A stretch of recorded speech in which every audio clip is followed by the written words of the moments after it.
What's going on, everybody? It's Brad. I'm here for the art house and independent cinema show on the MCubed network. We're going through the Criterion Collection. We're chugging along, going through alphabetically through my personal collection of what I've accumulated over my years of collecting DVDs, specifically in the Criterion Collection.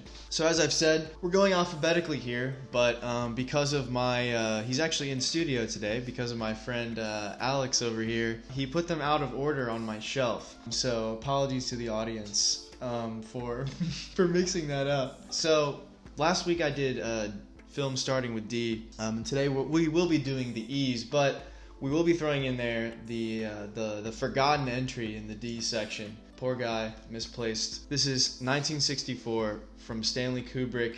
This is Dr. Strangelove, or How I Learned to Stop Worrying and Love the Bomb. This is one of my favorite films of all time and one of my favorite comedies of all time. I think Kubrick, especially of people that are, on the Mount Rushmore of cinema, some of the titans of cinema, has some of the best sense of humor, I think, out of just any filmmaker in general. This movie kills me, and it's in my top, I would say it's in my top 3 of comedies of all time, which would probably consist of Tropic Thunder, The Big Lebowski, and this movie, if I'm being honest. So it often fights with those, followed very closely by Young Frankenstein. But in any case, Kubrick does a lot of things in Dr. Strangelove. Of course, it's based on the book, I believe it's called Red Notice. And it's funny enough, it's not a comedy. The book is a serious drama, and I'm pretty sure there's another version of basically this story, but the one of them that is the drama. And I believe that film is also called Red Notice. And they came out around a similar time, which I think is funny as well. But Kubrick, of course, takes this very interesting comedic approach to the story, which on a meta level, of course, I think it kills me, because he points out and kind of shows the absurdity of what our governments have come to, especially at the time he's making this, which is in the 60s. And you have, of course, the Cold War going on. You have the threat of nuclear war ever present, always looming over people, over society, especially in the West and the Soviet Union. And the way, again, he uses this comedic genius where it's almost, to me, it feels like a Kurt Vonnegut story, honestly, come to life, taken out of what was originally a drama. And I don't know. You have, of course, Peter Sellers' performance that is just, he plays 3 characters. The president, he plays the RAF guy. And there's one other, and of course the titular character, how could I forget, Dr. Strangelove, the German guy. I believe he's based off of Werner von Braun, if I'm not mistaken. But you have, again, all of these brilliant performances where he is basically unrecognizable as these 3 different characters in taking on their personas absolutely. He's so indistinguishable as each of them. It's insane. And of course you have, the character of Dr. Strangelove in and of himself, how he comes in the end. And of course, to me, what I think is interesting, and in a way for Kubrick connects it to the Red Notice novel, is while this movie is one of the funniest I've ever seen, and of course, it kills me every time I watch it. I've seen it a dozen times at this point, I have to. He has what I would say is one of the most serious and eerie endings in any movie, is with Dr. Strangelove, where it's the song We'll Meet Again, and it's the compilation of all the different nuclear explosions going off, and all these experiments where it's prophetic in a way, and talks about, again, what society really feared would be sort of the cataclysm that would end the world, like a nuclear war. And Kubrick giving this sort of cynical, half smile message where he's the bombs, we will meet the bombs again, in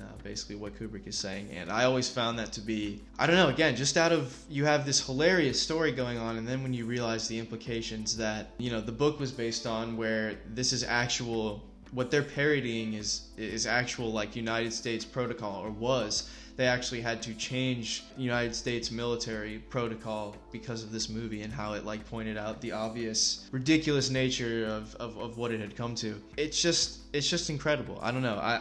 I could rave about this movie for so long. I haven't memorized at this point certain passages. It's just, I don't know. It just fits my sense of humor perfectly. That's, if you want to understand my sense of humor, I think this is one film that shows you where I get, I don't know, my sense of timing, just the way he jokes about things, what he chooses to joke about. I think it's It's just incredible. So again, Dr. Strangelove, or How I Learned to Stop Worrying and Love the Bomb. I like just calling it Dr. Strangelove. I think everyone should pick this up. This was an early edition in my collection, and I'm very happy to have it. It's got amazing stuff on the inside. How they design all of the supplemental materials as little callbacks to objects and things mentioned in the movie. It's great. Highly recommend this one. So now we're going to get into the E's. And so the next movie I have is called Elevator to the Gallows. It's from 1958 by director Louis Malle, French director. And one thing straight away that blows my mind about this movie is that this is Louis Malle's first film. This is his debut feature, and he's 24 years old. And as I'm in the room right now in the studio with all of my filmmaking friends and I, we're all around this guy's age. It's just very impressive and honestly like inspiring that he made such a great movie at so young, and it's awesome. This is a French film, and it's a noir film, and it basically follows this guy that is basically, it's a robbery of his boss, and he's going to run away with his girlfriend, and through a series of very unfortunate events that the plot is so good I don't want to give it away. Through a series of unfortunate events, everything goes wrong. His plans go completely wrong, and you have to just kind of see what happens from there. But this film is incredible, and it was a gift from my brother. This comes to my collection from my brother, Brendan. I really appreciated this, and when we watched it together, I was very happy because it was a blind buy, and it turned out to be excellent. I remember just asking him to for a gift, if he wanted to give me something, find a movie that he thought matched my taste, and he chose this, and it was great. I loved it. So, excellent choice by him. And I don't know, this movie, like its style, it has this melancholic feel when you have this love story, this tumultuous love story, as you know, these people are doing criminal acts, and the way these lovers are like intertwined throughout the story, and how it wraps up for them in the end it's just incredible. And of course, you know, the black and white photography is absolutely beautiful. And one of the best things I love about this movie is the original score is by jazz musician Miles Davis. And a lot of it is just kind of improvised. Fortunately, I've seen some behind the scenes footage of him where they were playing the film strip basically in the editing room, and he's just performing some of the common motifs of the themes, but just kind of riffing with it on the I believe a trumpet or something like that. I don't want to speak for sure. I'm not good with music, but yeah, the score is absolutely incredible and adds this, you know, this jazz noir feel that it's perfect. I have no other way to describe it. So like I said, this is Elevator to the Gallows. It's a very short watch. It's only 91 minutes, and this is just a sleek, stylish movie. It has a very classic feel. I really recommend this to people. I would say for people that are fans of Quentin Tarantino, this is an older movie to check out that I think would give you similar vibes, but you know, just an earlier time frame. So I really recommend Elevator to the Gallows. But anyway, the last movie we'll go over for today is it's part one of two in this, again, 2-volume kind of saga. It really feels like a novel in its scale, in its scope, in its timeline, what's happening. And this is a Swedish movie, and part one is in the E section. That's why I'll talk about only that one today. But it's called The Emigrants, and it's directed by Jan Troell, okay? And it stars Max von Sydow and Liv Ullmann, who are regulars for Ingmar Bergman's films. So it's nice and funny. It was great to see them together playing a married couple, but it was just weird that it wasn't Ingmar, and I felt it was not out of place, but I was like, well, I don't know. This should be an Ingmar film. I don't know. But Jan Troell, this is the only film I've seen by him, and it is absolutely incredible. The Emigrants is one of the greatest films I've ever seen. And again, people always say that I say this a lot about a lot of movies, but this one is actually, and I feel like I say this a lot of times too, but this one is actually true. It's extremely long. Both of these films are extremely long, the part 1 and 2. The Emigrants is 191 minutes, so you are there for a while. But it is truly a journey, and I don't know, this film feels in the same spirit of The Godfather in a way, in terms of like a film that feels classic and in a way is evolved from like the epic of like the 40s and 50s and even the 60s, and it's epic in its scope, but it's very intimate and it's very personal. And the movie, basically, to set it up without, you know, going into the whole plot, But the film is basically about these Swedish, just kind of peasant farmers in the 30s to 50s.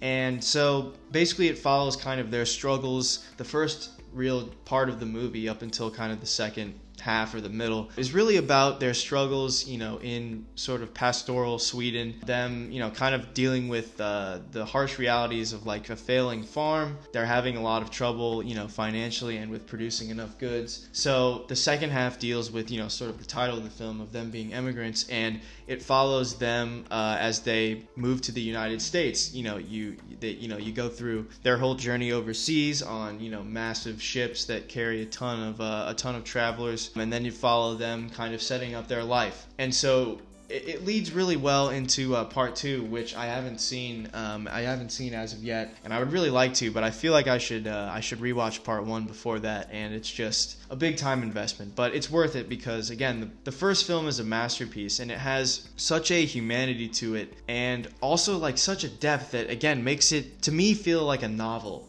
And I think just as someone that grew up reading so much, I don't know, it's nice to feel that. I just really love the experience of reading a good book. You get so much depth, so much detail. And with this, it did feel like that, but in a way that only cinema can really do, where, in the book you can read all this information.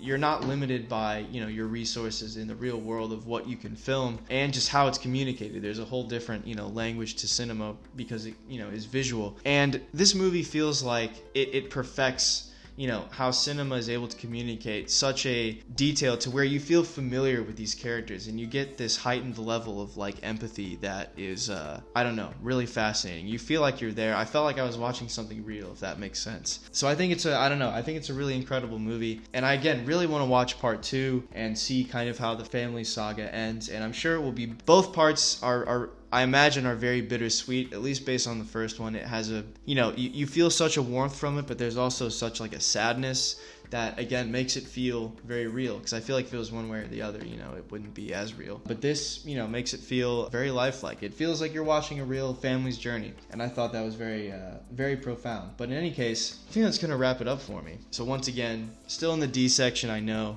but Dr. Strangelove, we have Louis Malle's Elevator to the Gallows, and The Emigrants by Jan Troll. All 3 movies I recommend getting if you like to do stuff with the Criterion Collection and buy your own additions to your own personal collection. But if not, if you can find these movies on streaming services, I believe Elevator to the Gallows and Dr. Strangelove are on HBO Max. So those 2, if you have HBO Max, I really recommend watching. You will not be disappointed, I promise. So that's gonna do it for me for this episode. Join me next week. I think I'm going to combine F and G in the alphabet, going through my collection and recommending films. So stay tuned for that. Definitely check out the rest of the shows on the MCubed network. And also keep in mind, me and Schmook, who does the sci-fi and fantasy show, we're working on setting up a live stream, and we're going to go over just all kinds of nerdy stuff that we can talk about for hours. So that's going to be very fun. And I think people will enjoy listening to that while playing video games or doing other activities. It'll be interesting. So look forward to that, and I'll see you all very soon. Thank you for watching.